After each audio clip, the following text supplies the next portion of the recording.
live. What's going on, everyone? Welcome back to another edition of Respect the Craft. This is episode number 301, and I'm joined once again by the current reigning and defending ECWA heavyweight champion, Bree Combination heavyweight champion, the BST territory champion. He is wrestling's richest prize, the king of the territories, the All-Father, Mr. Darius Carter. Good evening, sir. How are you? The one, the only. How do I look? I mean, let's talk about it. It just, the gold always fits well. Look at that. Just looking quite elegant here and also shining because as of today, we now know he is Mr. PWI 152 as well. Look at that. Still in the top 1/3 of professional wrestlers in the world. I just posted about it, so this is very timely how this is all coming together. Beautiful. I mean, again, no major TV spot or appearance, no contract. This is, if you look at that list, I mean, I think all of those people that precede me on the list have been on TV or had some type of appearance somewhere. So I'm making history in so many different ways, but that's why we're here to talk about it. And I'm here to advertise that and to remind the world that I'm here to stay and I only get better and better.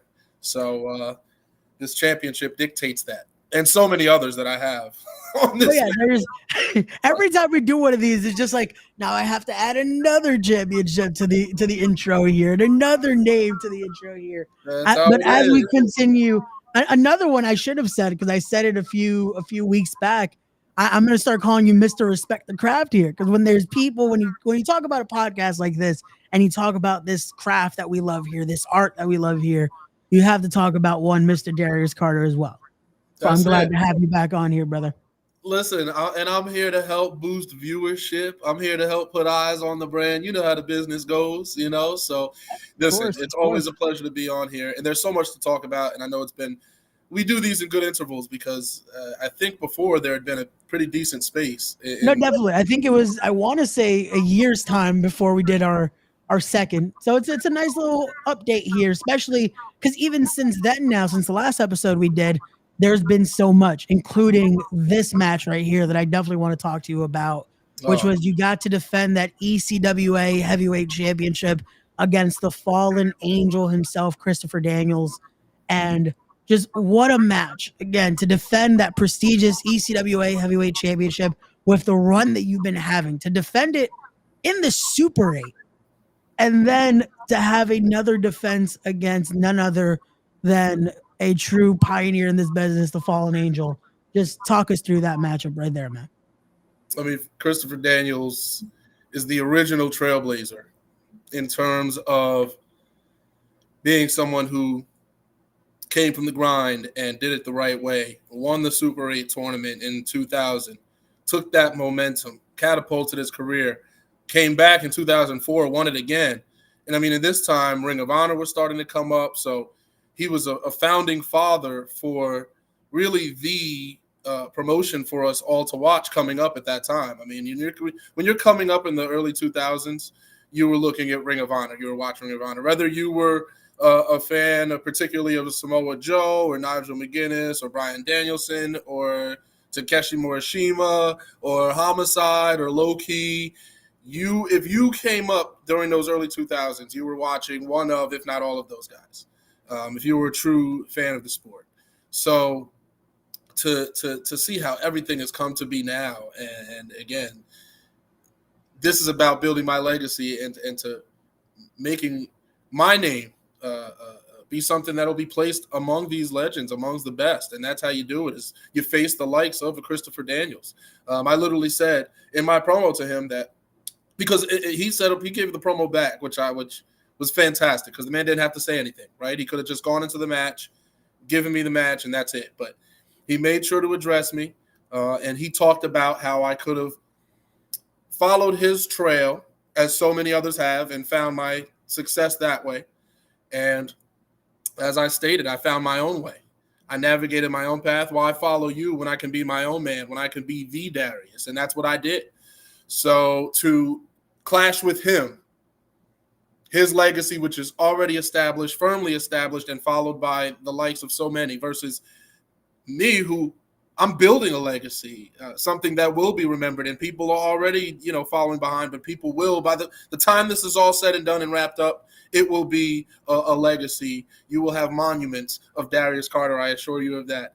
And so to go against Christopher Daniels and to get to be tested at this point in my career where I really am at my best, at my sharpest, at my finest, and then to defeat him and to retain the championship in front of Jim Kettner, in front of original ECWA veterans like the Cheetah Master and Hot Mike Reed, Hot Stuff Mike Reed, Hot Shot Mike Reed, I should say, to be able to do that, and in front of Low Key and King Mega, to be able to have that performance, to have that match, the most important match of my career to that point. And unfortunately, it fell outside of the PWI, the June to June or however they do it. But yeah, that's what next year is about. But really, this experience was irreplaceable. I learned so much from that. And again, to show Christopher Daniels who I am at this point in my career, who Darius Carter truly is, face-to-face, man-to-man, that was the finest pleasure.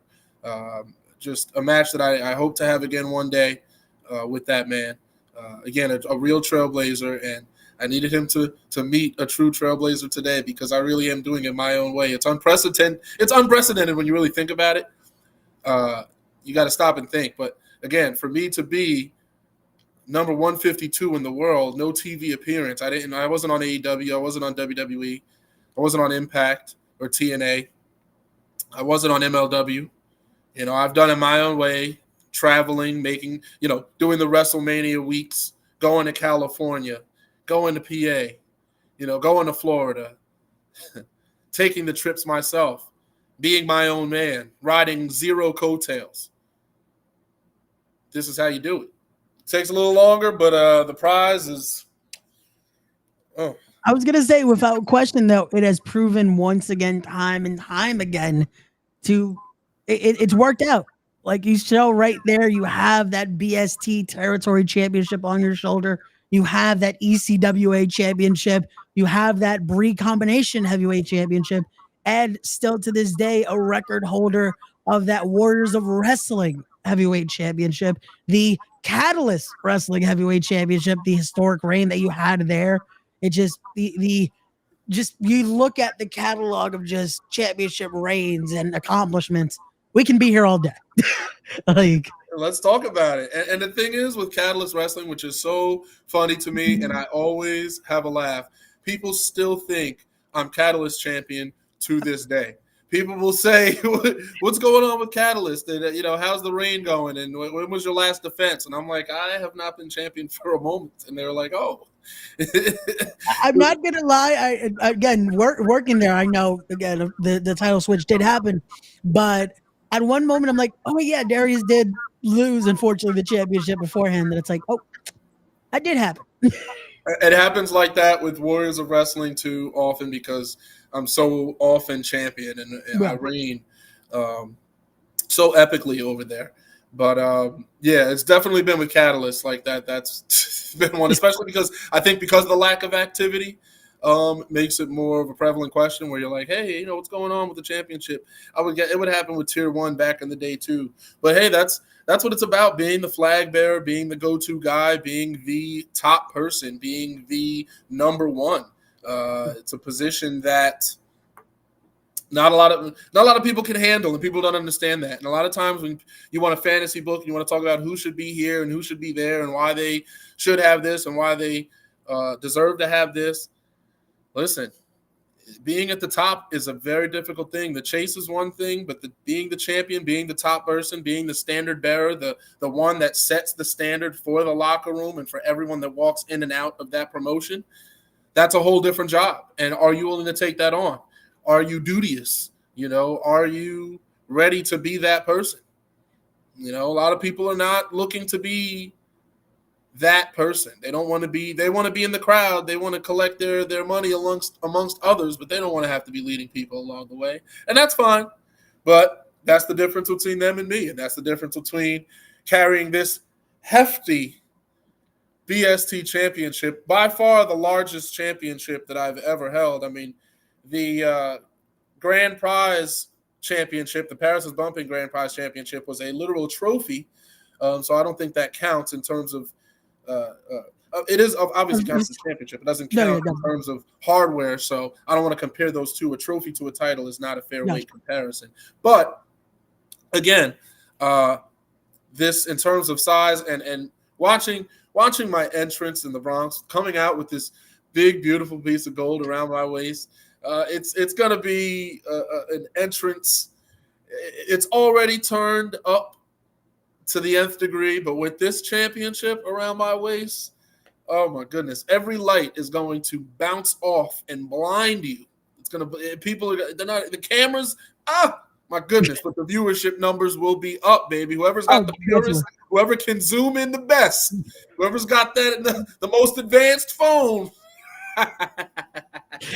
But while we're talking about that, let's get into it, because that is one of the reasons we are here, is to discuss that territory championship match, as the BST territory championship is on the line, as it will be defending champion, the All-Father Darius Carter, defending against Lucas Chase here.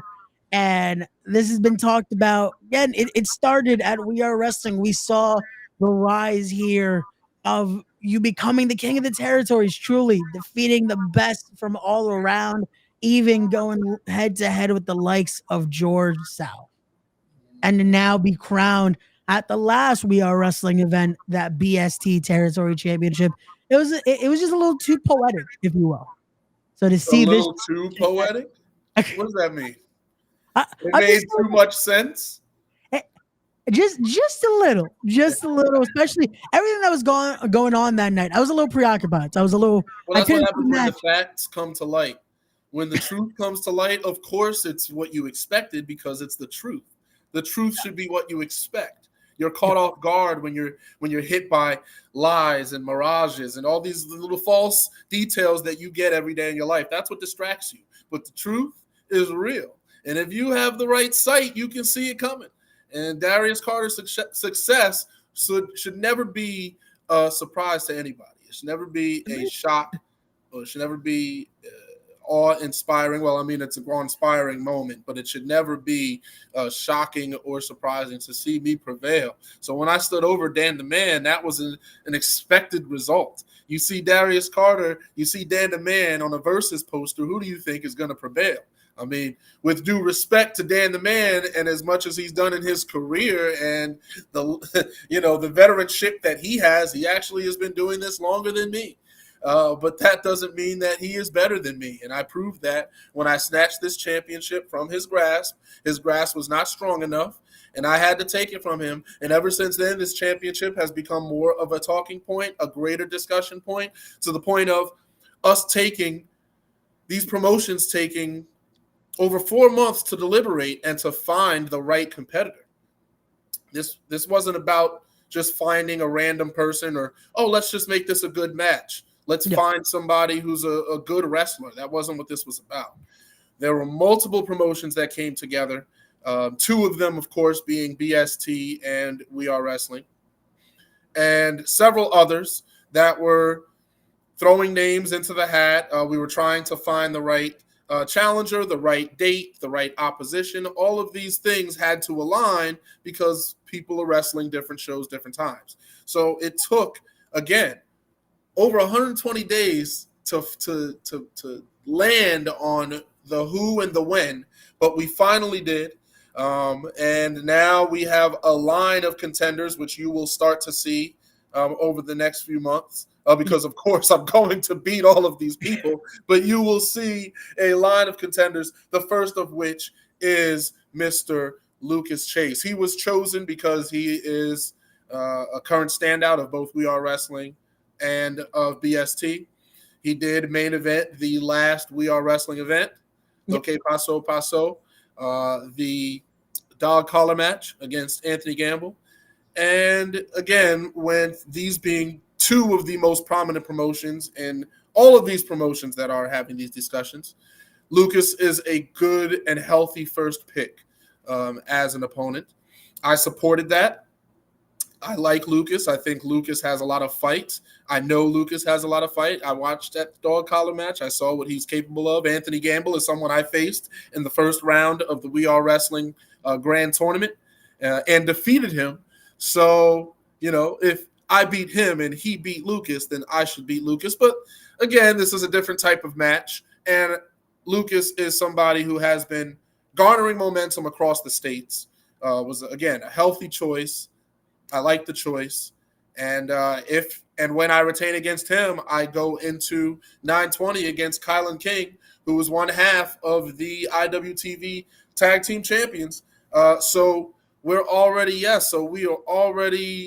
you will start to see that ascension. But again, this territory championship is about the best of the best from each and every territory coming to face me, who really is, I am that old school throwback. I am that champion that's going from place to place, territory to territory. I want to see the best of what you have and put them up against me. I want to see what you have, Florida. I want to see what you have, California. I want to see what you have, Virginia, Texas. Please bring your talent, or I will come to you. Let's work this out. You're probably a part of that cabal, and if you're not, you will likely be included. But there's a lot of discussions happening about establishing the next territory championship contenders. There are some big ones that are going to be coming up before the end of the year. So you will see within the next 6 months. So this is a real thing. This championship is not just like some other championship. This isn't just a title that I'm defending in another promotion. Yes, it's a BST, a Blood, Sweat, and Tears championship, but it is the territory championship. It represents the finest, the elite from each territory in professional wrestling. And there is no better carrier of that flag right now in 2024, in the hottest period of professional wrestling, than wrestling's richest prize, Mr. Darius Carter. That 152, baby. Let's talk about it. Oh, that is awesome to see. But now that brings the question, especially because I get it. It happens Friday. We see that first offense, but it does beg again with Lucas Chase. He has been on a rise. He has been on a roll. Now being unleashed, because he was the Cure, Lucas Chase. Now he's being, he has brought this new side of himself unleashed here. So we can't look past that. We can't look past and already look toward September 20th, because if you're able to retain here, it's another huge challenge in one half of the Miracle Generation there in Kylan King. But again, those are two first challenges right there back to back that are pretty lengthy to that championship reign here. Isn't that interesting how these wrestlers, my opponents, they always unleash themselves when they wrestle me, or they evolve. They take another step. They reach another level. I wrestle people sometimes, and then within months, they're on television. They're signed with the contract. It's amazing how the game works. So, again, these challenges, I'm not looking past anybody. I wanted the very best challenges. I wanted the very best opposition. Getting Lucas Chase, again, being a figurehead right now of BST and We Are Wrestling, with those two promotions being the closest of all the promotions that are discussing right now, future contenders. Lucas was a great opportunity there. And then with BST having their event right around the corner, Kylan King doing some big things down there, wrestling both in the tag and singles division. Been watching him as well.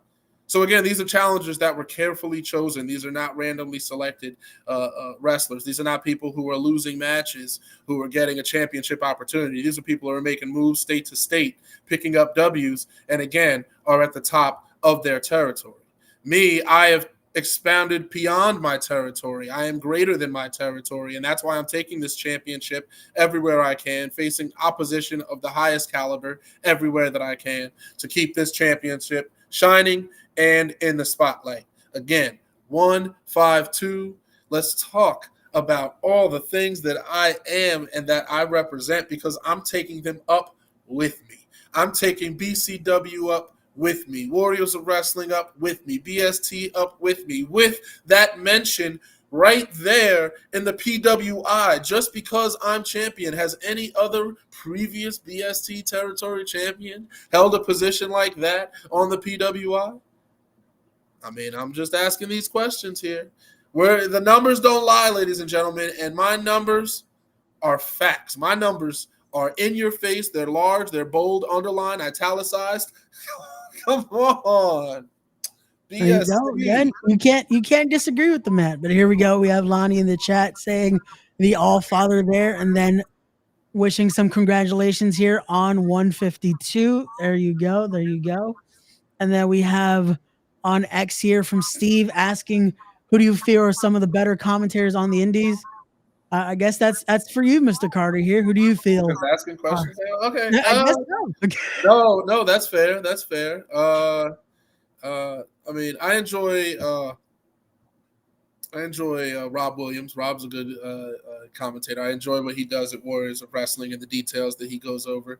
Alyssa Marino was at BCW, did some fantastic work alongside Michael J. Putty and the voice Cheyenne Ortiz. I have to mention Cheyenne Ortiz, another tremendous voice. Pete Rosado, great voice as well. Very detailed. The man does his homework. Sam Laterna knows how to turn it on when it's time. She's a spicy little gal. I miss her, and I enjoy her work as well. There's just many. Shane Fair, whenever Shane Fair is talking, I enjoy Shane Fair. I enjoy Shane Fair on the microphone. I enjoy when he puts the set on, which is few and far between, but when he does, it's a good time. Jimmy Riot from Pro Wrestling Magic. It's been a long time since I've been there, but I always enjoyed Jimmy on the stick. So, yeah, a lot of great commentators. There's a lot of great contributors to the business, baby, and you better be able to name them, okay, because we are all collaborating together. But, again, Darius Carter, the All-Father, the Territory Champion, the ECWA Heavyweight Champion, the BCW World Heavyweight Champion, the flagship of Warriors of Wrestling, and so many more things, including Mr. 152, which means new beginnings, which means faith in your journey, which means all of these beautiful things. Change, it means evolution, it means taking the next step. Because I looked that number up and just something told me to look it up. And all those numbers mean something. It's not just chosen from a book. And to, again, land in the top 1/3 in the world, to be where I am today. No handouts, nothing given, but everything taken. Just an all-father mentality. And here I am. All these championships, like I said, I couldn't even fit my mantle into this. No, understood, but I love it there. And that is something to take that to another level there and look up the numbers meaning and to see that, especially with how you are in the ring, how you carry yourself, and to see just this as a new beginning here, with every beginning being such a success for yourself. It is going to be interesting to see where this goes. But before we continue, go to the comments here. We got Wes, Kyle, and Rocco in the chat. What's going on, guys? Much love always. Thank you guys for the support. But we talked about Friday, but the weekend doesn't end for you there, as you'll be defending that ECWA Heavyweight Championship at high stakes against one Kurt Robinson here, who you faced in the Super 8 defending said championship. So your thoughts on this one, as from what I was looking up and reading into, Kurt has only had one loss in the ECWA, and that's been against you. Who was it to? Toward yourself. And another beautiful, magnificent championship. And it's all about how you take care of it. I take care of this thing all the time. This thing is constantly taken care of, constantly attended to. This big red, this historic championship, ECWA, since 1967, the longest running promotion the independence has ever known. Look at that beauty. And Kurt Robinson getting a second opportunity, because remember, I am the only person to ever successfully defend the ECWA Heavyweight Championship in the Super 8 tournament. I have made history in professional wrestling.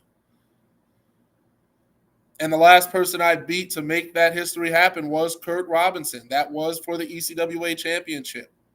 That was the Super 8 finals this year. I mean, Kurt's somebody that to me has been spoon-fed a lot of success. And I'm not saying that he's somebody that hasn't worked hard. I'm not saying that he's somebody that hasn't, worked out and applied himself, because he's a fantastic grappler and amateur wrestler in that sense. But he's somebody that was set up for success. He's somebody that was given the jelly bean trail to the top. And he had people that were helping him. He had people patting his back. He had the right people in his corner. He took his time away, did what he had to do, and that's on him.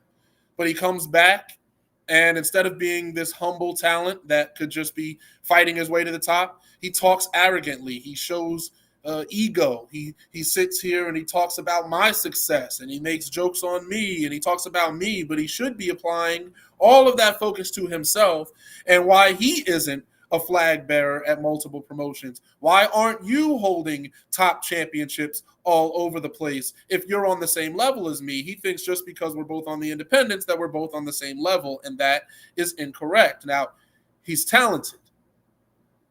He really is, and I'm not going to display him on that level. He's talented. The guy can move. The guy can shift his hips. The guy can slam you. The guy can plant you for the 3 count. He's dangerous in there. But he's talking above himself, and he's talking as if he has done the things that I have done, and he is not. I am a very accomplished man. I am a very accomplished champion. My accolades are aplenty.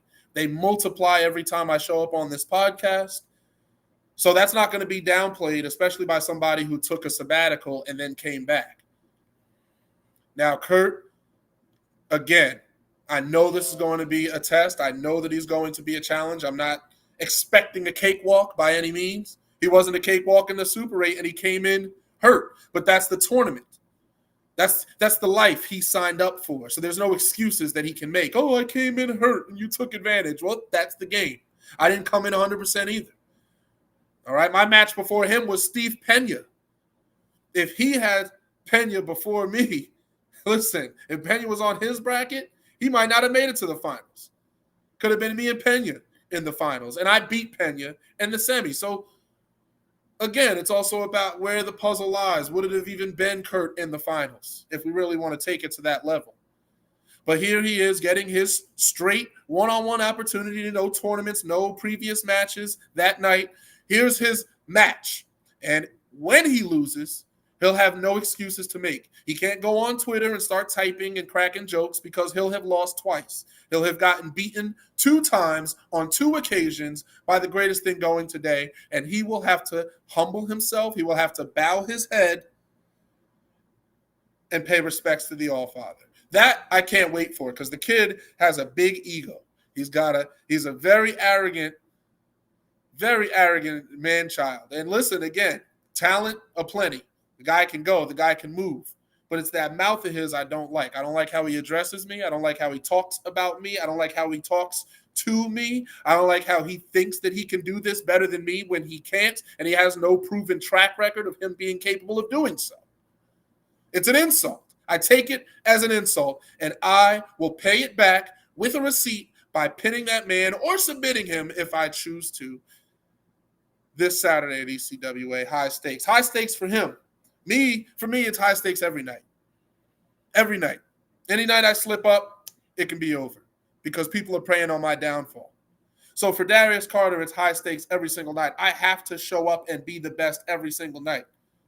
Kurt Robinson has a safety net. He has the PA circuit safety net. Me, I have no safety net. I cannot fall unsupervised. So I am here to make it happen. I am here to retain and to remain, and that's exactly what I'm going to do for the sake of myself and this company. The hottest run ECWA has been on in all these years, and who's at the helm? Who's steering the ship? Well, then again, that is It's no ordinary circumstance there. This is one of those situations where, again, it just continues to happen here. We see it time and time again. The success is there, the results are there. But for Kurt Robinson, maybe this is a situation of I hope he didn't bite more than he can chew by saying the things that he has, by doing what he's done here. We shall see. We shall see. Will the ego be a little too much here? Be a little too much. He's gotten to play it safe. Everywhere he's at, he's gotten to play it safe. He's gotten to be the CEO. I'm the biggest challenge of his career since he's come back, whether he wants to accept that or not. And I'm the obstacle he can't overcome. It. He has to look himself in the mirror and can't make excuses this time around. That's the best part of this. I can't wait. I can't wait. There you go. And we have Anthony Blackwell Jr. in the chat saying, hey, wrestling fans, two of the GOATs doing their thing. Thank you so much, Anthony, for showing up. Thank you for the support here. And the All-Father, Mr. Darius Carter, congrats on 152, sir. Should have been higher. There you go. There you go. Should have been. But I don't name it. And there's so much competition, and there's so much television now. I think that's the biggest thing. When it comes down to it, I think the lack of television appearance is a contributor, because other people get put in ahead because of these things. But that's okay. Because my career, again, this past year has been the biggest of my career. I wrestled and defeated Jonathan Gresham. I wrestled and defeated Delirious. I wrestled and defeated Christopher Daniels. I am on a roll unlike anything else right now, so don't be confused. Because this was a list of every professional wrestler in the world. Cody Rhodes is number one on that list. I am 151 points, 151 ranking lists behind Cody. I am on that list. There are wrestlers that don't touch 500. There are wrestlers that don't touch 400, 300.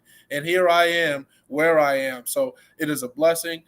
Again, it's about having faith in the journey. I believe in the power of that number. I believe in the power of my position. I believe in everything that I'm doing right now. And then people believe it too, which is why this journey is being embarked upon and followed upon, and why we are listening to this podcast and why we are talking about the All-Father every day, all day, baby. Yes. Agreed there. No, definitely. Again, when you look at it and just think of the situation of it's 500, narrowing it down of the thousands and thousands of wrestlers that are out there. So to be a part of the top 500 there, but then to be a part of that top 152 right there is an insane thing. So again, much congratulations. That comment too right there with I like that from Blackwell and hello Anthony, talking about how people want to work with me or inspired by me, and that's something that I do take to the mind and to the brain and to the heart, because this is what it's all about. It's building a legacy and changing the sport, and that's what I said I was going to do. And the best thing is when people don't ask, well, what change are you talking? Because they see it in your work.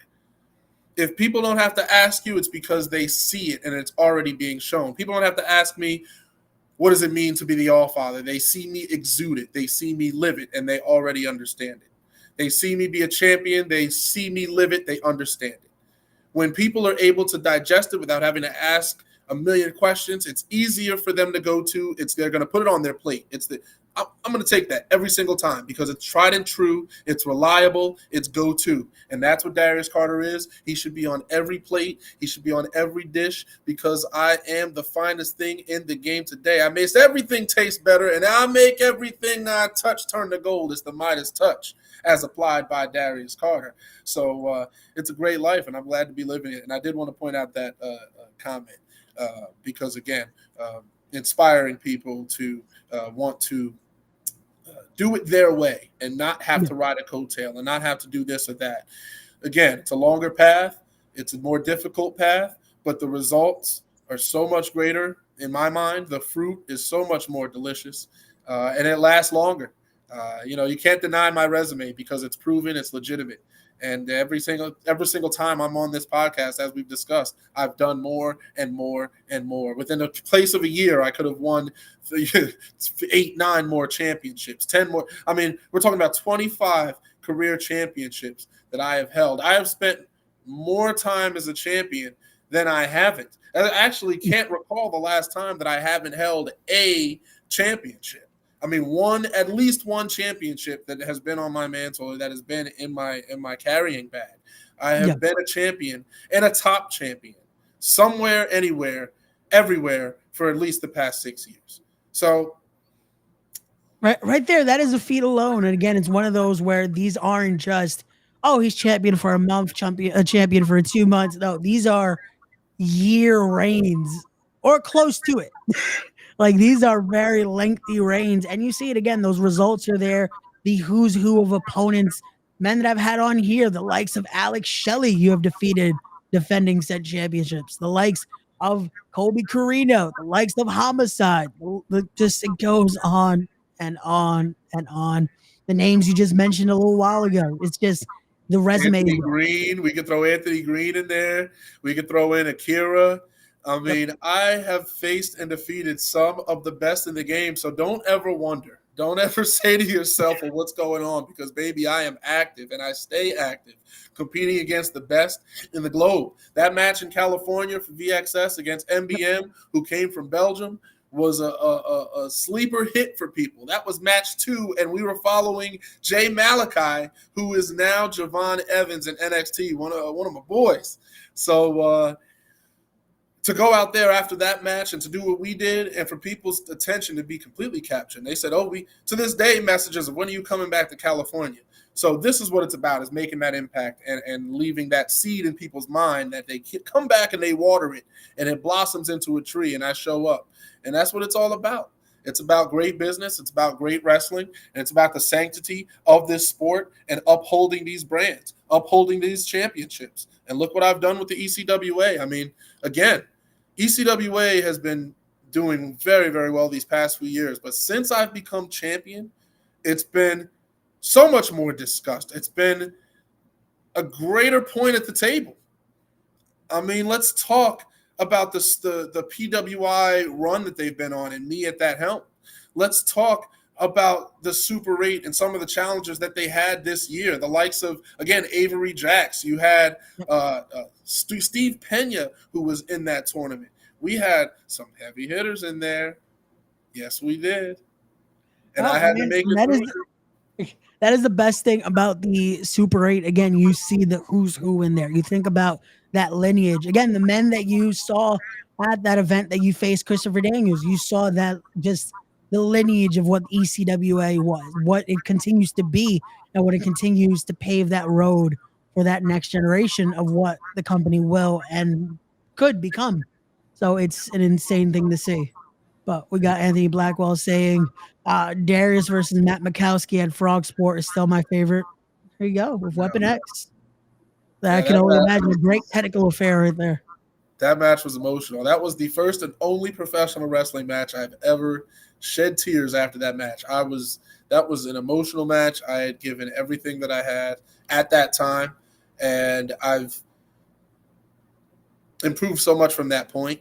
So to wrestle him again would be a different experience. But when you wrestle that type of style and you've wanted that type of wrestling, if you've wanted to compete like that for so long and you've had doors kind of either shut on you or cracked on you, or you kind of get maneuvered into different positions and you accept them because you're a good business person and you know what you have to do for the sanctity of the promotion. You got to put that above your own personal wants or needs. But those types of matches were what I was looking for.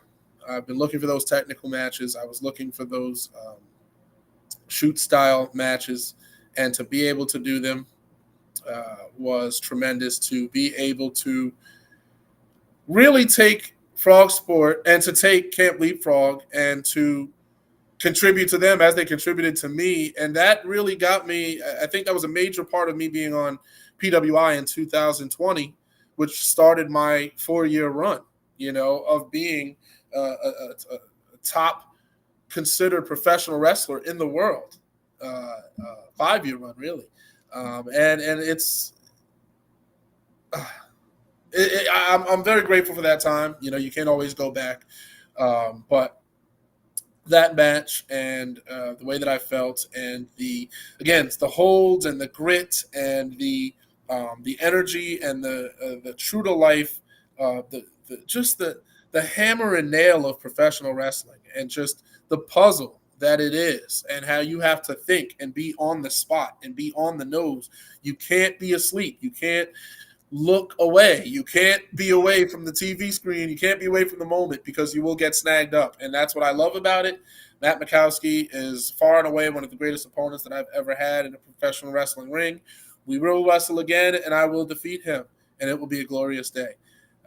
But yeah, those are the feelings. Again, that 2020, 2021, 22, 23, 24, that year-to-year run, that run at Camp Leapfrog was a catalyst, along with the work that I was doing at Catalyst Wrestling, along with Warriors of Wrestling and being the world champion when they needed someone to be there the most. And, of course, the Paris is Bumping run as well. There were so many contributors to that success.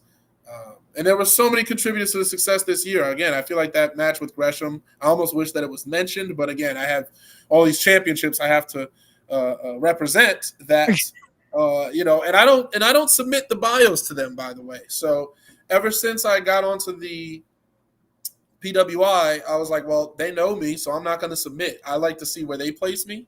Yeah. I don't ever put my bios in. I don't ever put my stuff in. There's nothing wrong with it. By all means, go ahead and do that. Do what you have to do.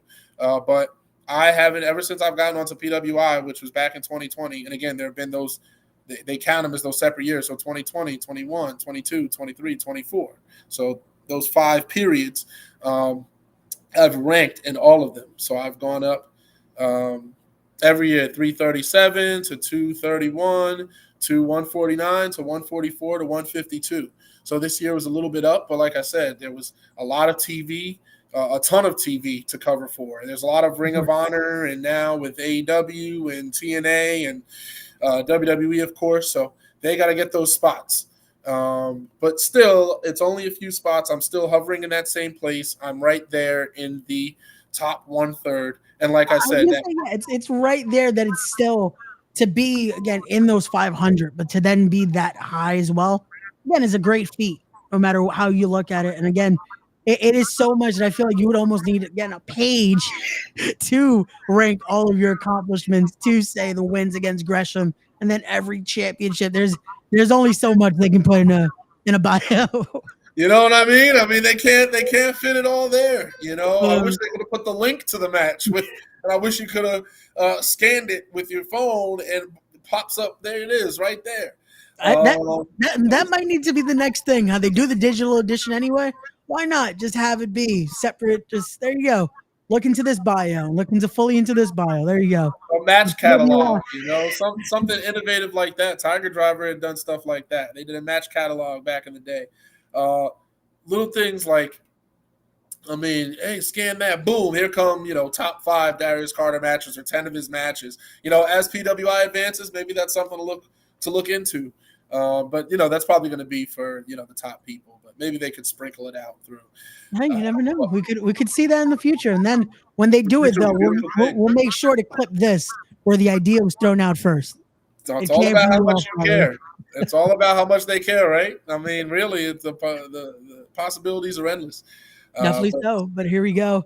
We got my good brother Toe from the Knucklehead Network saying, Mr. Darius Carter is what you call this man #1 on the planet right there. There you go. On the planet.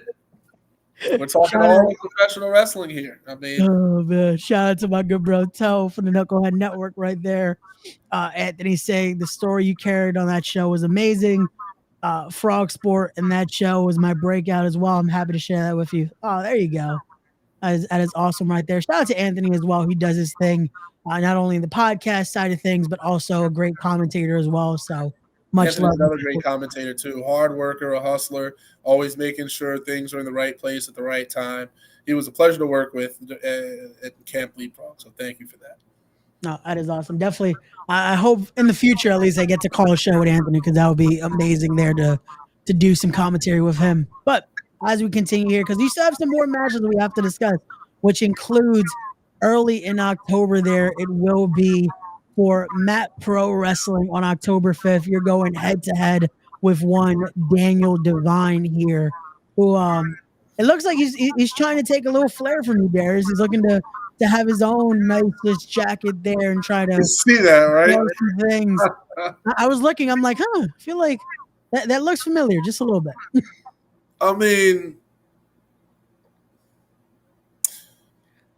we already said in this chat, and it's already being said that I'm an inspiration to people, that people like to pick their things. And listen, maybe this Daniel Divine kid has never heard of me a day in his life. Maybe he has, and maybe he's researched me thoroughly. I know many have. I know I've been bitten by many a mosquito, many a bloodsuckers, one of the most bitten. And that is what it is. I've evolved and continue to be the person that I am. I am 2-0 at Mat Pro Wrestling. Both times I was in the main event. So first time, I mean, listen, Brett the Threat, technical challenge, great adversary. Would definitely like to compete against him again. He's somebody that keeps you on your toes, but I beat him with the sleeper hold, put him to sleep. Matter of fact, he tapped out. Boom, submission. Second person was Delirious, and that was within a few weeks of Christopher Daniels. So it was a great test prior to that match. And again, defeating Delirious at the Lakewood Estonian House for Mat Pro Wrestling. So we talk about level of opposition. And we talking about stepping up and keeping yourself ready to go. Those are some of the best times, Leapfrog and again, the Mat Pro Wrestling and some of these previous matches that I just had, developing, setting myself up for the future, setting myself up for all of the things that are to come. That 152 is it's almost too perfect. Again, it's one of those where this is maybe a new beginning here because you've set yourself up now for that new beginning, for this new chapter, if you will, in the career here of Darius Carter.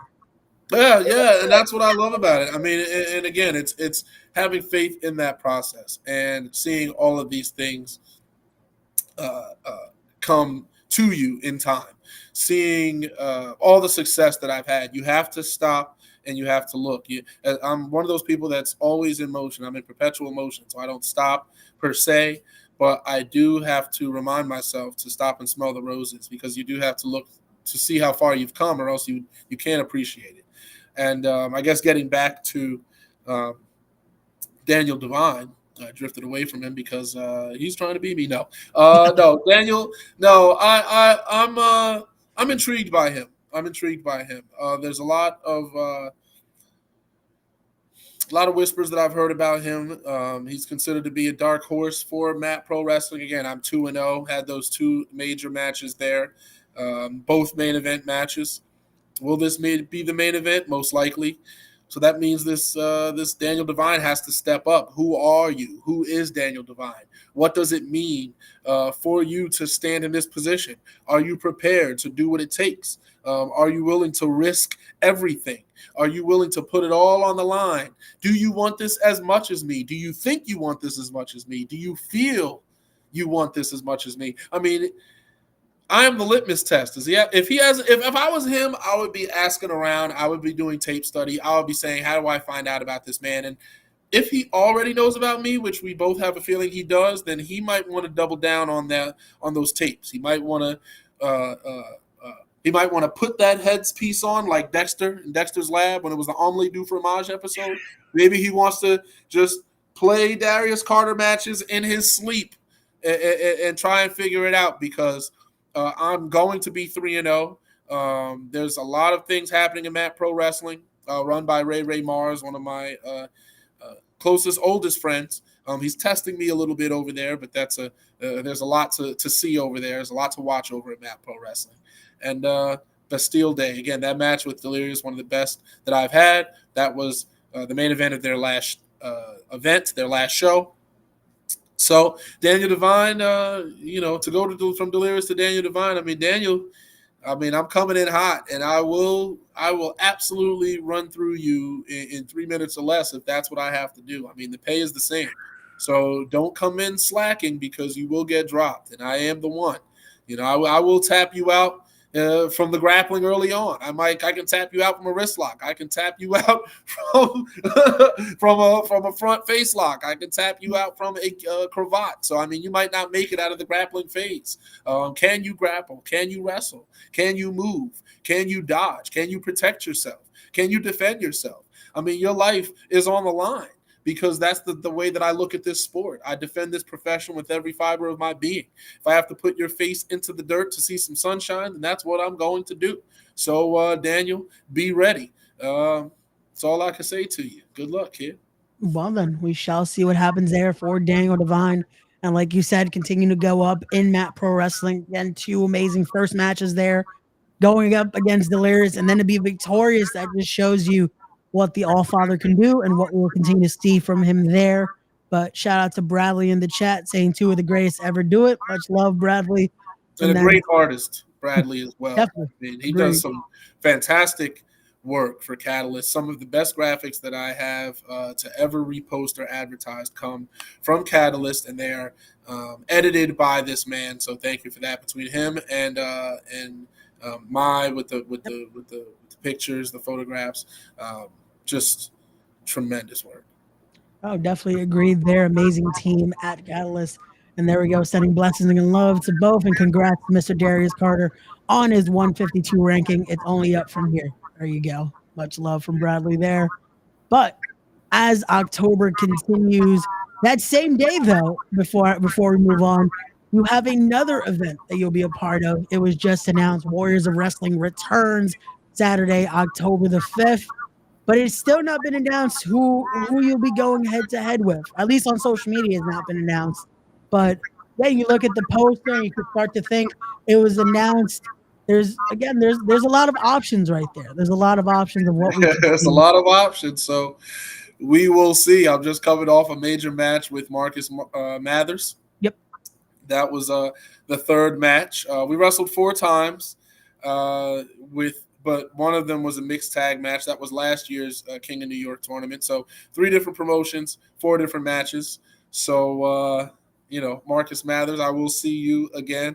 This won't be the last. And we will see what happens, Khan, who he will be facing. Maybe it will be the All-Father. Maybe it won't be. I have a lot of aspirations right now at Warriors. Although it's funny, I've done almost everything there is to do at Warriors. I'm the 5-time world heavyweight champion, 2-time No Limits champion. I won the Ultimate Survival Royal Rumble style match in 2016. I won the King of New York tournament in 2021.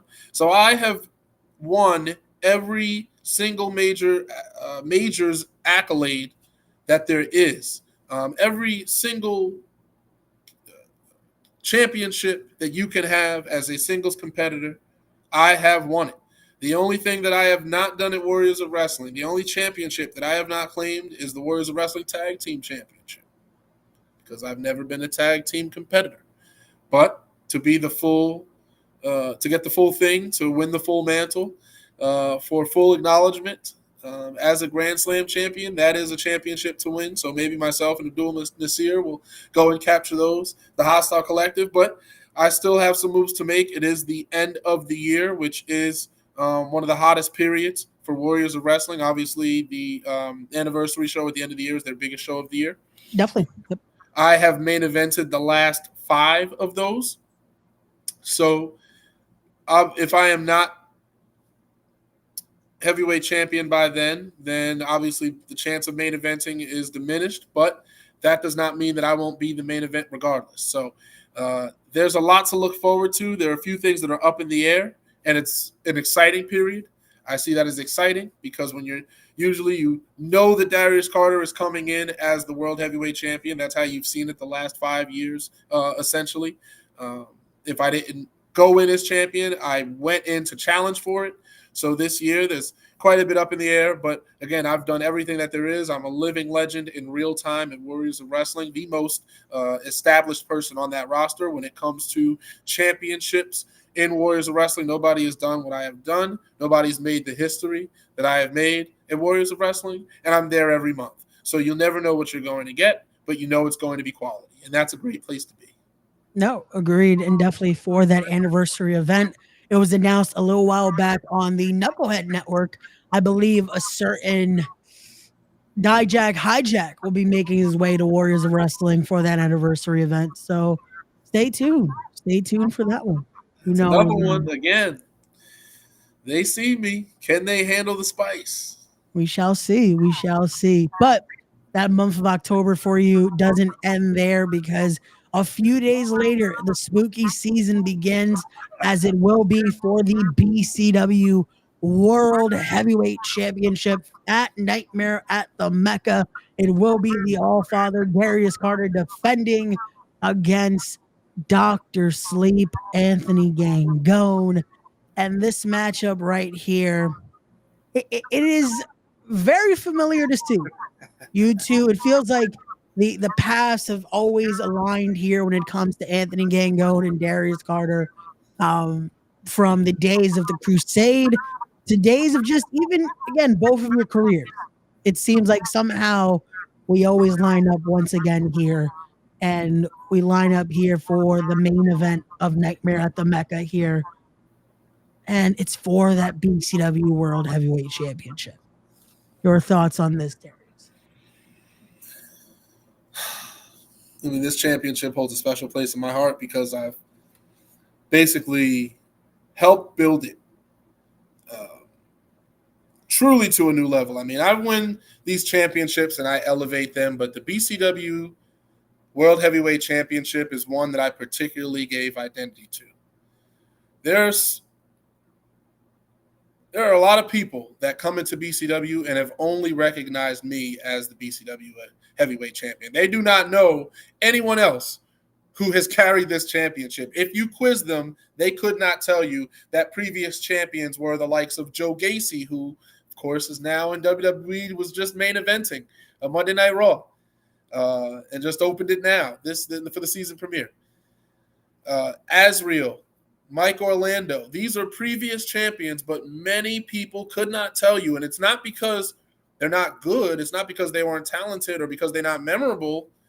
It's because I've been champion so long. Because I took this title and this promotion from out of just running in Queens and the Elks Lodge to traveling about to landing at Ridgefield. And to bringing in some of the best names in the industry, the likes of Marina Shafir, for that big moment and that big match. Caprice Coleman, who I defeated to win this championship for a record second time. So let's put it into perspective. 1,227 days I was BCW champion in my first reign. That ended to Marina Shafir in my first opportunity to get it back, because Marina couldn't even come to all the tapings. She couldn't come to all the events. She couldn't make them.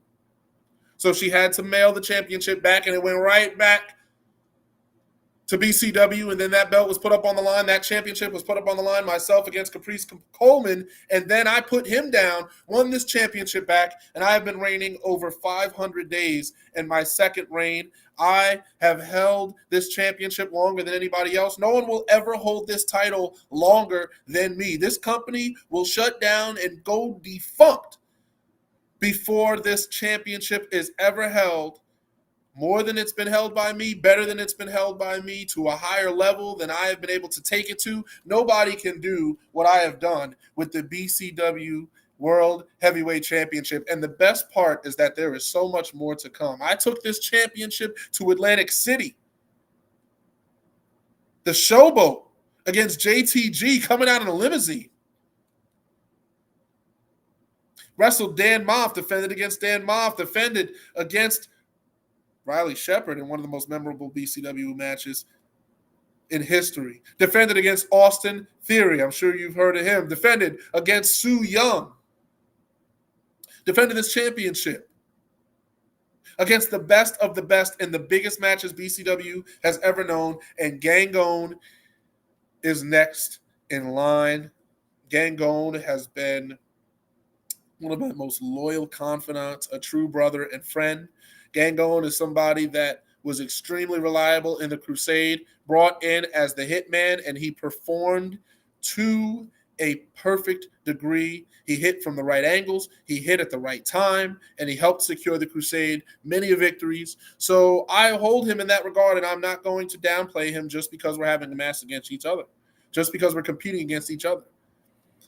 But it's about placement. Life is about placement, and Gangone has never been at the Darius Carter level. Now, here's the thing. Back in many years ago, NYWC and these types of promotions would try to tell you different, and they would push Gangone to the forefront, even though I was the clear answer. I was always the man. I was always the shot in the arm that the scene needed, but I was suppressed. I was held down in favor of other people who maybe were a bit more proven to certain people. Gangone, who has had some tremendous professional wrestling matches. Gangone, who was reliable, somebody who you could always count on to deliver in the ring.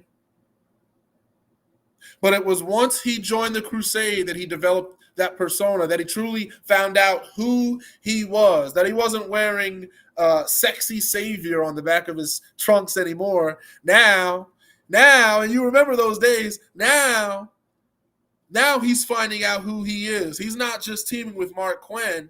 Now he's learning, oh, this is who Anthony Gangone is. This is the type of person I am. This is the type of man I am. And it goes back to what I say about people leveling up around me, people having to unleash themselves like Lucas Chase. I'm thinking of Luke Cage from the comics. Like Lucas Chase.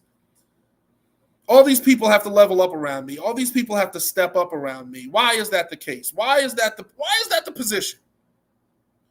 Gangone has learned so much. He came from his cocoon and emerged this beautiful butterfly, all under my care. And now look at him. He's found his new self, Dr. Sleep, his new persona, the one that will be it, I'm sure. And Gangone thinks that he can take my position. That is where we differ. He was a tremendous Grand Dragon champion. That was his place. For him to think that he can take mine because he lost his, that is arrogance. That is classic arrogance and delusion that will end up leaving you with nothing. No Grand Dragon to run back to.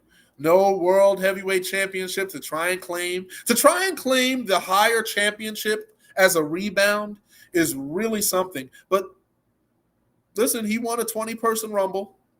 Wasn't 30, as I was told. I was informed it was 30, so 10 people were missing. So, okay, Gangone won a 20-person Battle Royal that he stayed out of half the time. Smart. Would I do the same thing? Why wouldn't I? Not discrediting the man. But he has to understand what he's going up against. I've been the talking point of every BCW event, the same events that he's been on. So if Gangone really wants to try and take this, if he really thinks he can handle the pressure, if he really thinks he can breathe in the thin air of being heavyweight champion, of being world heavyweight champion, if Gangone thinks he can make all of those shows, if Gangone thinks he has what it takes to hit California, to hit Florida, to hit Georgia, to hit North Carolina, to hit Virginia, to hit every single state along the way, and look as good as I do doing it, if Gangone thinks that he can represent on the level of Darius Carter, then I invite you to try. But this is a humbling experience for you. This is going to be a reminder of your place in the game. Gangone, you are a tremendous competitor. You will always be the hitman of the Crusade, but there is a reason, and a particular reason, why I and I alone could only be the leader. It couldn't be you. It obviously couldn't be TJ. It couldn't have been anybody else but me. And you will find that out. You will be reminded, because I know you know in the back of your head, you're a smart guy, and you always knew your place until you didn't. Until you watched a few Halloween flicks. Until you sat down and you watched some horror movies and you said to yourself, you know what, I'm not going to accept my place in this life. I'm going to be world heavyweight champion. That's what you said to yourself. And you could do that any other promotion, any other place with a championship that has legitimately and literally been defended across country lines, such as this has. If you think you won it, and I know you do want it. But if you think that you can take it from me, then reach.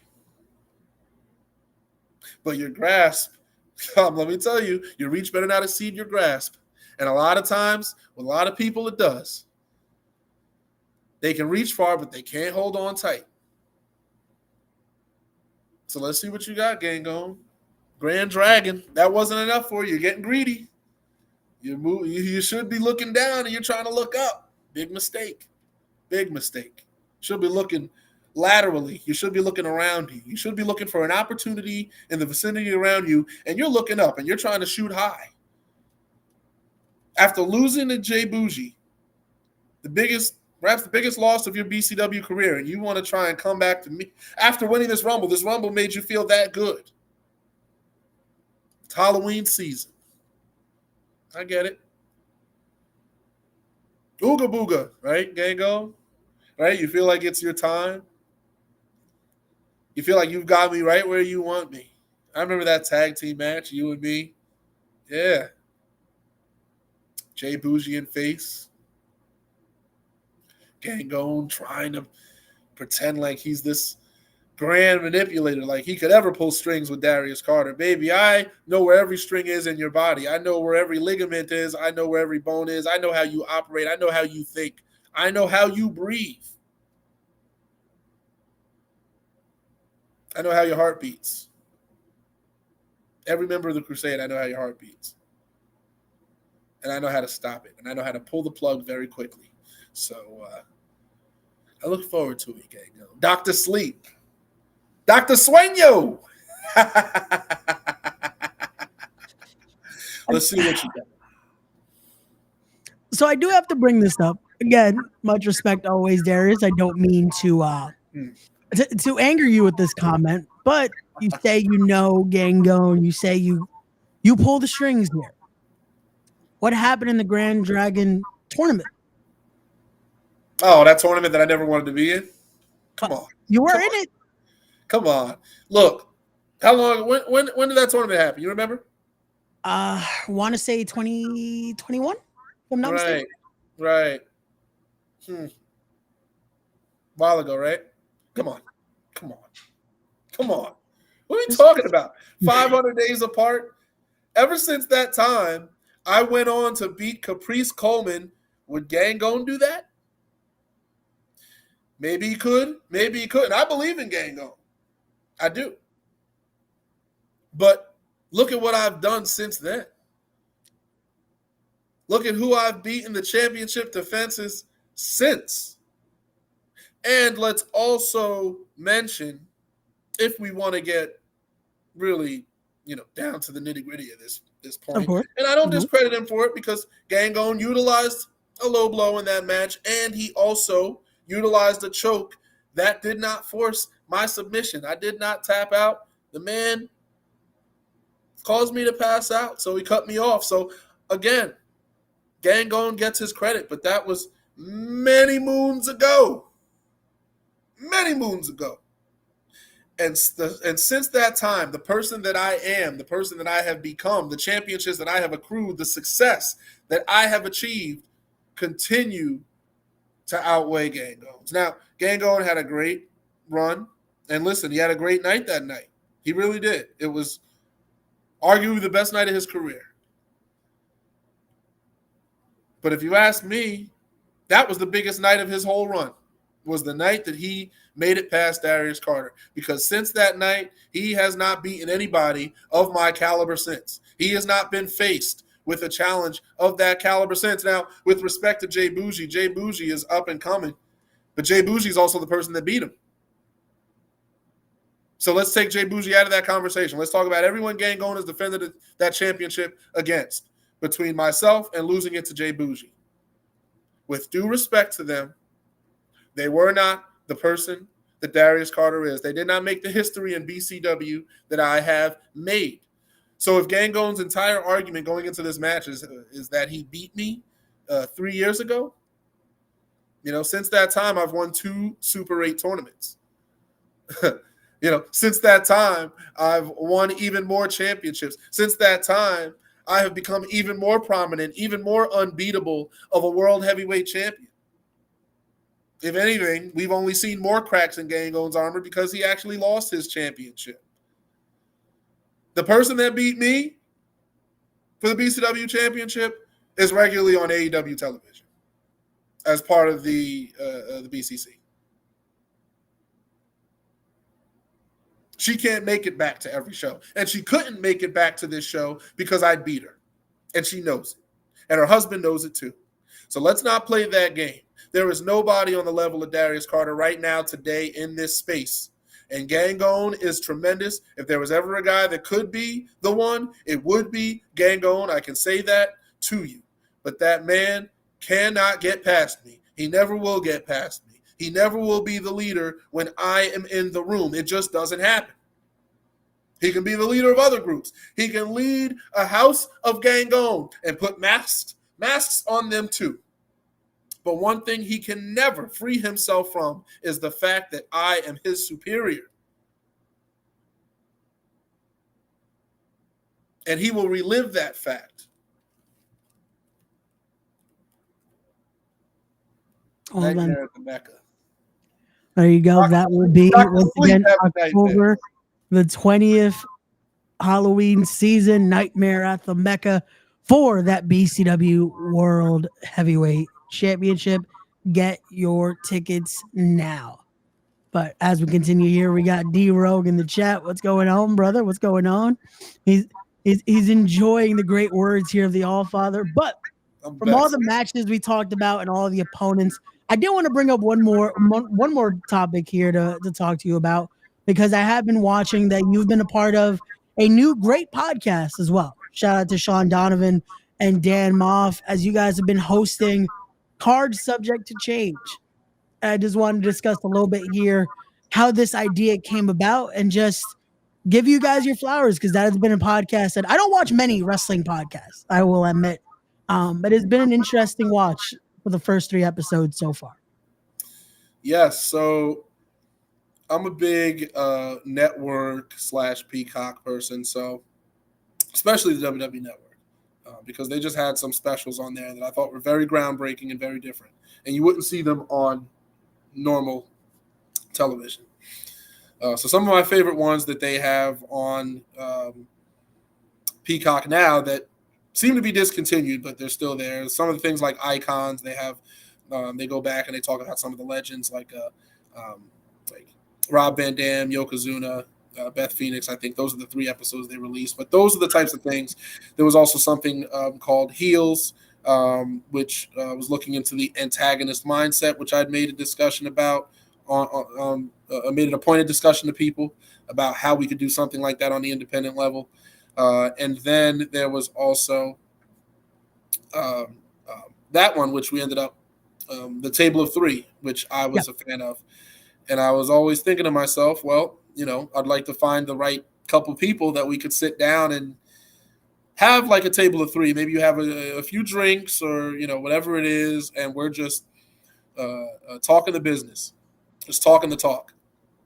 And that's how we ended up kind of getting there. I was talking to Sean Donovan about it, and he made it very clear that it could be a reality because of Dave Sturchio. And Dave Sturchio's connections with My Fandom, the My Fandom app, and Premier Streaming Network, of course, with Freddie Prinze Jr. So there's a lot of networking possibilities and availability there. So basically, we put it together just like that. So myself, Sean Donovan, and Dan Moff, the Table of 3, but our own way. It's the card subject to change because we start off with a topic, and then it can just deviate or be directed into any points of contention, any point of conversation, and it's a great thing. It's very free-flowing, but it's also about having discussions of things that maybe people don't always talk about. Maybe they're afraid to talk about, and they don't feel like they have the status to talk about it, or they're afraid of backlash or something. And the 3 of us, we've been in the game long enough where we're going to say what we need to say. So we cover those topics, and it's been great hearing people come ask me about it. A lot of people would DM me, and a lot of people will message me questions even before the podcast had come out. People would ask me about things about how to be better and how to get further ahead and how to do this and how to do that.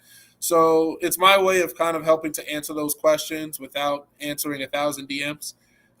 So it's it's a great thing to be in that position. Again, we think about how this all comes together and why I'm so grateful for where I am. To be 152 in the world, to rank where I rank, to be somebody that people come to for advice, to be somebody that people ask, hey, can you watch my match? Can you pick this apart and that apart? So many people come to me about it. So that's why one of the driving forces behind Card Subject to Change is to get that all out there at once.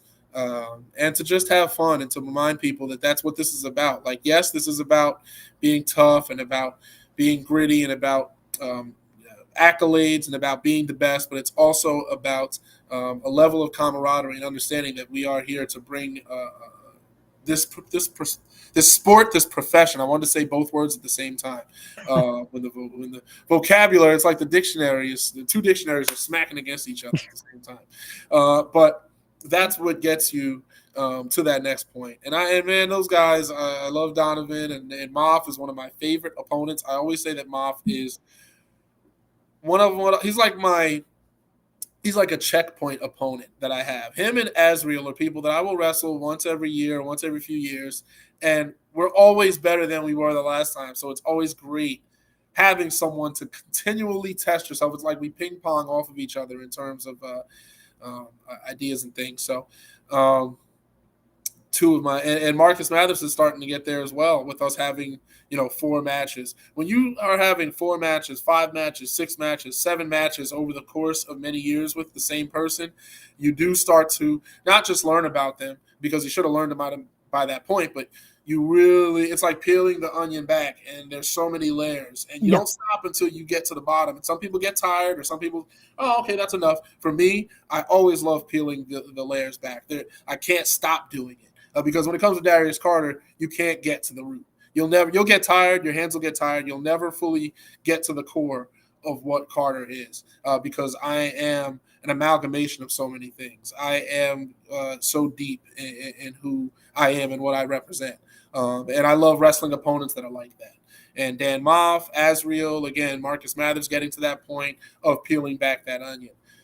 So, again, we're going to see what all these guys have, all these challenges that we've seen, these championship defenses that I have coming up, these other affairs that I have in the ring. We're going to see what all these people are made of. And that podcast is a way to call out to people. Hey, look, this is who we are.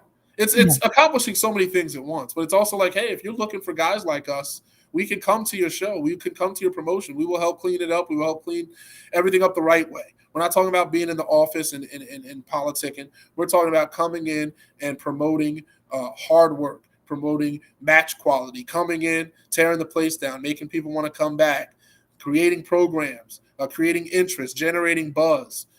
This is what I do. I come in, okay, I can win a championship, and now people know, okay, this is a spot to come to for quality matches and promos, and who's carrying those other championships there? Oh, look, that's the No Limits champion. Oh, look, that's the tag team champion. Warriors looks like a fun place to check out. That's how you pass that forward, pay that forward, and pass that down. That's how you make those moves, and that's the type of person that I've always been.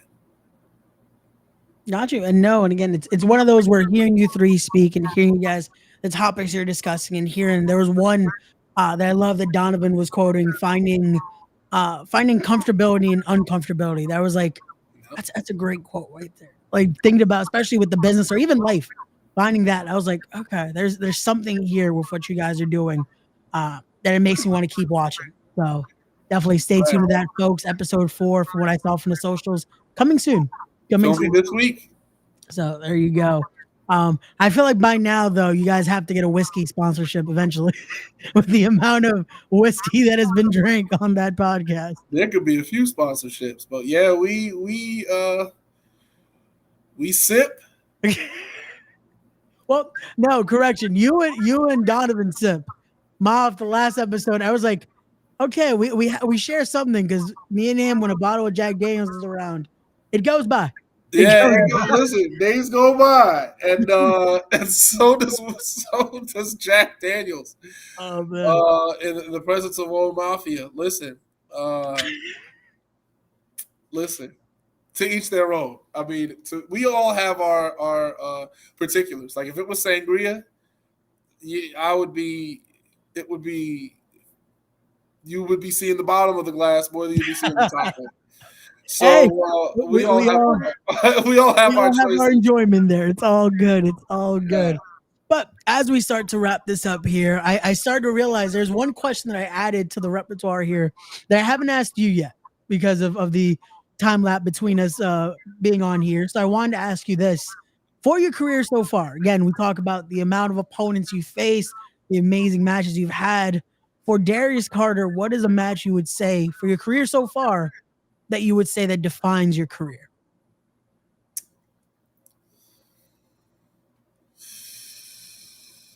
Hey, listen. That's I love it that I stumped him here.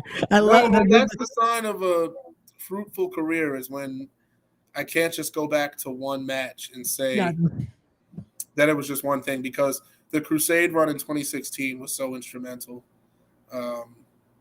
in terms of the success that I'm seeing today. The Super 8 matches, the finals match with Erica Lee, which was regarded as the greatest Super 8 finals match in history by ECWA. I didn't say it, they did. Because there was just so much emotion that night. You know, maybe we weren't the two biggest names ever at that point, but the emotion we made people feel, you wouldn't notice. Defining match. I mean, I want to say Christopher Daniels in terms of importance, but I mean, Jonathan Gresham is my go-to so many times now because it's like water. And when you get to wrestle somebody that can truly wrestle, that can truly grapple, that truly is in the moment and can catch as catch can, like he does and like he can, those moments can't be replicated with just anybody. So that was a defining match. Lee Moriarty was another one who I had just recently wrestled at Enjoy Wrestling that was allowed to, help welcome Carter back to that feeling of the technical grappling that I always aim to implement in every match, but not everyone can do it. Most people certainly struggle with it. So to be able to get in there with somebody that can snap this off and move this and pull that and grab this so quickly. I mean, we were out there doing bridges and Greco-Roman locks, and it's just a tremendous thing. Myself and Lee Moriarty, that was at Stage AE in front of nearly 700 people. In Pittsburgh. So that was tremendous and very recent. So that's what I mean with this run. I mean, these are the matches that I've been having. Yeah. So it's hard to just say which one is defining. There are several that define me for different reasons. The match with Timothy Thatcher from 2015 was a match where, in Beyond Wrestling, that was Powder Keg. That was one that taught me so much. That taught me, as much as I knew about grappling, there's so much more to learn, and I do want to catch up with Bloodsport one of these days and find my way into one of those events. So maybe a seminar or something with the Warhammer, the War Master. Yeah, we might need to see that. I feel like Josh Barnett definitely needs to get in contact here with the Allfather. But this is a good one, man. D Rogue is saying Carter versus Lockhart. That's another one too. That one, and I mean, I'll say it here just because I can, and it'll go far, however far that it goes. But Ron Simmons being in Gorilla, come back through the curtain, and to see him standing there, and to see him so elated. And for him to say what he said about that match was just all the vindication and proof that I needed that I'm on the right track.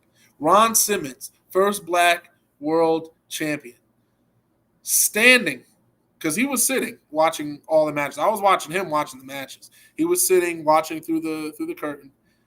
I come back through Gorilla. He is standing. He is clapping. He is telling me the things that he said to me about this match were just, no matter how I could have felt about it, the way he felt about it took me to the moon. And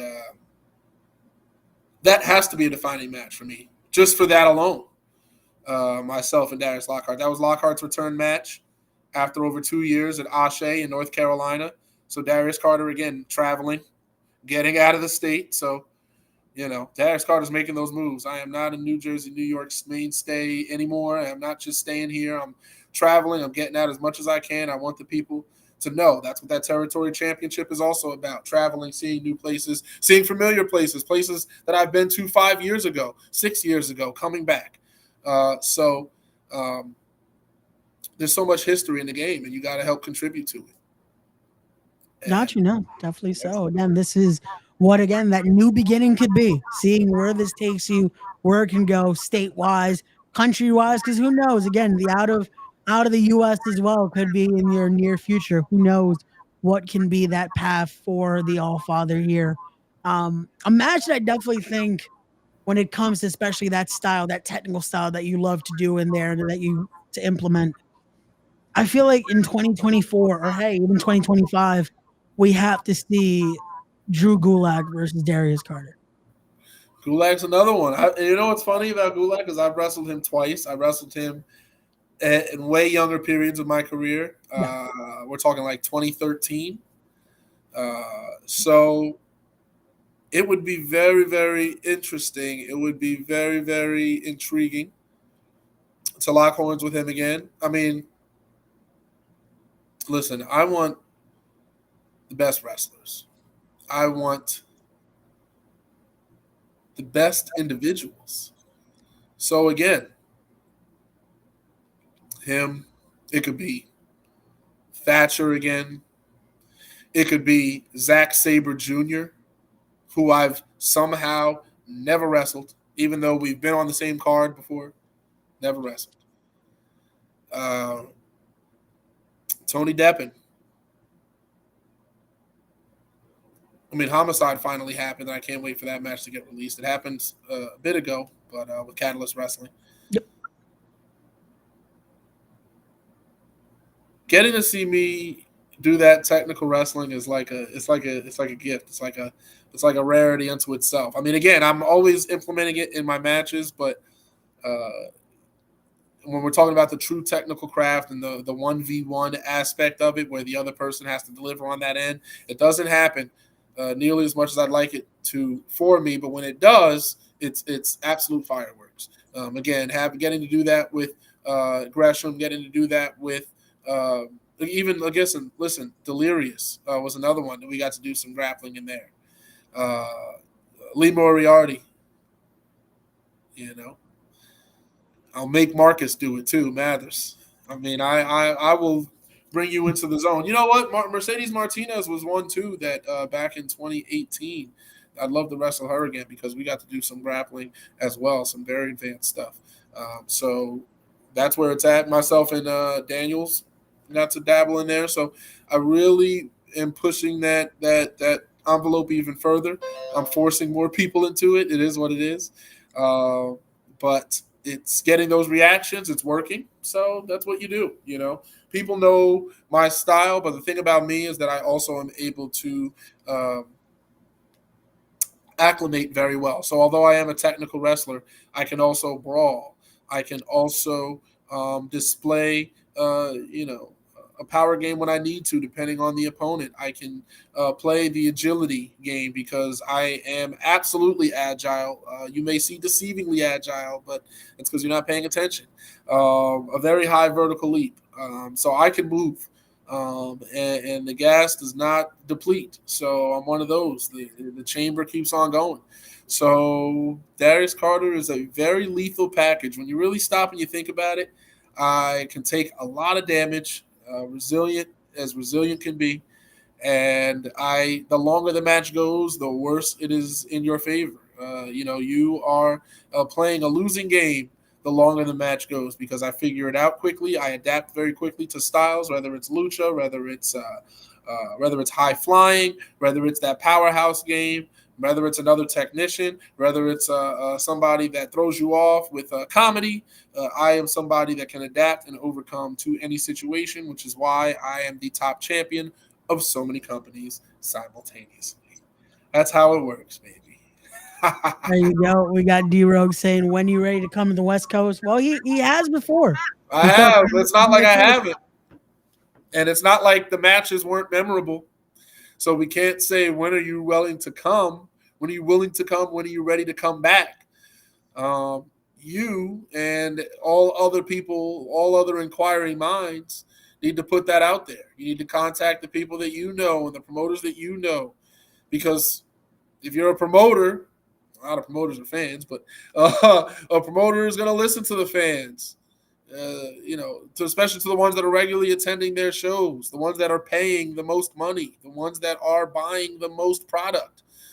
So, again, you get that out there. But I've made it to the West Coast. I will be back to the West Coast. VXS, again, is a welcome promotion, a welcoming promotion to me, and it's a welcome promotion for Darius Carter to do business at. So, you'll see some more California. You'll see, again, you see the North Carolina trips. That's not West Coast, but West Coast is mostly, it's you got to make those waves out there. There's got to be money in it too. I mean, all those things have to work out. No, definitely. Again, this is the wrestling business, so it is the wrestling business. Hey, getting down south, covering more of that south area has been a lot of what I've been doing. Because, again, the money is starting to be there. And then, again, with the West, it just has to be there. I mean, you can't fly out for free. But, again, definitely not. I mean, you know what I'm saying? But, again, business is business, and there's a lot of opportunity out there. And I know that if I end up in the right place, or if I end up positioned properly on the board out there, that the work will flow in. So there's a lot of opportunity. There's a lot of things being worked with BCW as well, because, again, I did defend the BCW World Heavyweight Championship out there for VXS in California for WrestleMania week. So there's a lot of things that we're working on, also with the UK. So great things are happening. We'll see. There you go. I love how Tao is just throwing that out there. Ray will pay for you. I guess I have the budget here to just do that. Shout out to my boy Toe over there at the Knuckleheads. But I remember one name now, because now after All In, I guess it's a possibility. He is willing to put the boots back on. One Nigel McGuinness. Oh, my goodness. And I feel like, again, in the craziest world of wrestling that we're in right now, who says it's not a possibility? So why not throwing that out there in the universe? Nigel McGuinness versus Darius Carter. I feel like if we really want to see a technical affair, when we all talk about our Ring of Honor guys, and going back to that conversation we had earlier, Nigel was my guy. So he was really my one of the introductory points of European wrestling for me in professional wrestling. Because of course I was a fan of Regal, but I developed into a Regal fan, into a true Regal fan. Nigel, that Ring of Honor style, and the way he could snap off all those wrist locks, and the Tower of London, and just the submissions, and just the physicality as well. I mean, again, he was multifaceted. He was known as a technical wrestler, but he could get in there and he could mix it up with anybody. Yep. And Nigel was, again, my Ring of Honor guy. Getting to meet him in Warriors of Wrestling years ago was tremendous, because he saw me and he loved the style and everything. So he's a comedian. He's a hilarious guy. But to get to wrestle him, again, it's like Christopher Daniels being that original Trailblazer, that OG Trailblazer. Nigel is the influence. He's the original influence. He's that guy. He's that Ring of Honor guy. That I was reading about in those magazines. Again, when I was in Barnes and Noble or Borders at the time. and I would read every single wrestling magazine, and that's how I learned about Ring of Honor and everything, because there wasn't obviously the internet access that there is now. So if you didn't have the channel or anything, you had to read the magazine, and that's how I basically picked Nigel as my favorite from all those guys, based on the look and based on the DVDs that we were all collecting. I liked his matches the most.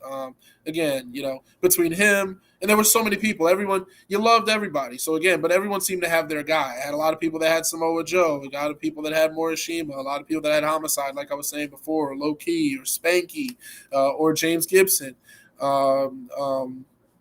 So a lot of choices.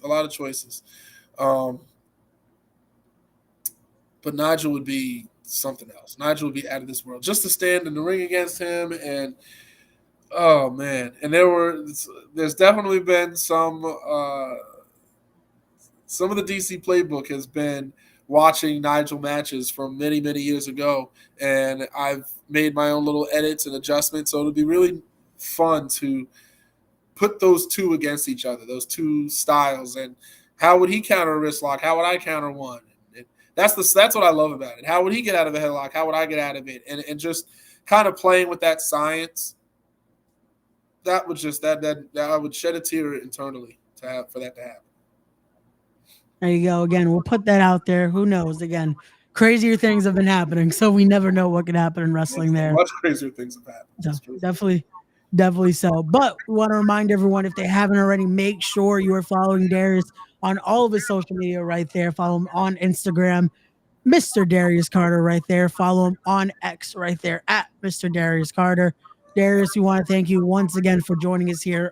Always, it is a pleasure to speak with you and to have you on. Any final words here for everyone that is watching at home? I mean, we see the lineup. We see what's going on. So this Friday, the 13th, look at that, September 13th. And this isn't the first We Are Wrestling show that's been on the 13th. I think Pete has a thing for that. Might be. He might just like that Friday the 13th vibe. He has a thing for that over the years. But it will be myself against Lucas Chase defending the BST Territory Championship. Then the following day, from the Bronx, New York to New Jersey, I defend the ECWA Heavyweight Championship in a Super 8 Finals rematch against Kurt Robinson. That was a widely acclaimed match as well. That was actually the most watched Super 8 online views in history, because obviously previous Super 8s weren't, online. So when you think about every Super 8 that has ever touched the internet, every Super 8 that has ever been put on display, this year's was the most watched, the most viewed, and in the shortest amount of time.